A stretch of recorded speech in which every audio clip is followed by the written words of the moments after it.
For those of you who are follically challenged, today's episode may be a little bit too depressing to watch. I'm going to show you how I made this beard comb, which also doubles as a pet comb. My cat absolutely loves this. My first thought was to cut the dados for the handles on the router table, but as you can see that was awful. A much faster, cleaner and safer idea is to cut that on the table saw using the tenon jig I made back in episode 12.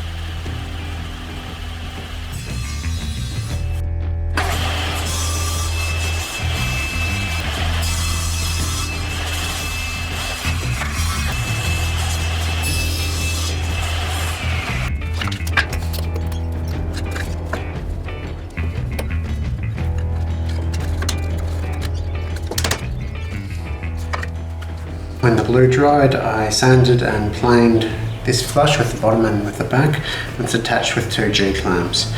I used the offcut of the key spacer, whatever, to space it out. So I knew it's about 1 finger's space away.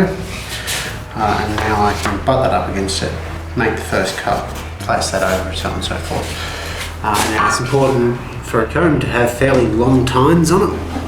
So I've got to get some height up.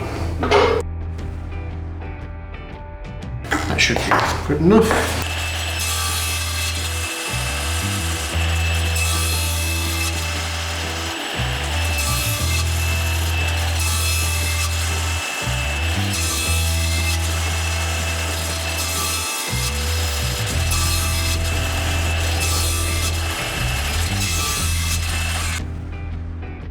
Now you'll notice that looks, well, exactly like a box joint. That's because this is nothing more than a glorified box joint sled. So if you've already got something like a box joint sled, such as Matthias Wandel's screw advanced box joint jig or any of the others out there, so long as you can have a small key or custom advance it with a screw, you can get some pretty nice looking tines there.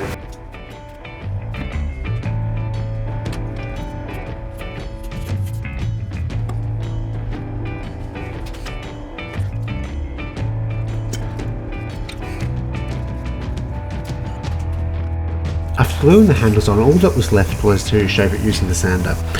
A lot of sanding. If you have a high quality rasp, you could probably get an okay job with that too, but ultimately you need to do a lot of sanding.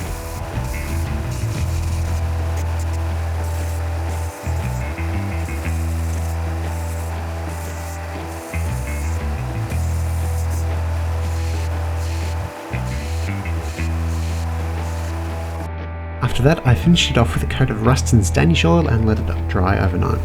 Danish oil is a blend of oils and varnish which offers a higher level of repairability even though it doesn't provide a lot of protection. So this turned out okay. I made a couple of mistakes, primarily due to filming. If you take a close look, these tines aren't quite as deep on one side as they are on the other, because when I was cutting them, the cross-cut sled was actually running into the tripod, preventing me from pushing it any further. I could have stopped and gone back and cut everything smoother, but for a test run this actually worked pretty well.